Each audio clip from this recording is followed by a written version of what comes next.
Southern Nevada leaders are coming together to tackle the most pressing issues facing our community. The Southern Nevada Development Coalition held a first-of-its-kind luncheon at the Orleans Hotel and Casino this morning. The coalition is made up of leaders from development, construction, housing, and real estate industries with the goal of working together to find solutions for a number of problems. One of those is a lack of affordable housing in the area. Leaders say the event is just the start of a long-term push to make sure families can still afford to live and work here. Southern Nevada's biggest challenges are interconnected.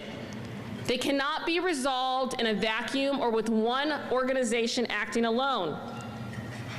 We are bringing together organizations from across the development industry to combine our expertise, identify shared priorities, educate decision makers, maximize our resources and contacts, and advocate for policies that strengthen Southern Nevada's future. The coalition says today's sold-out event with more than 600 attendees was just a first step and promises more joint advocacy and public events as they push for more attainable housing and smarter growth.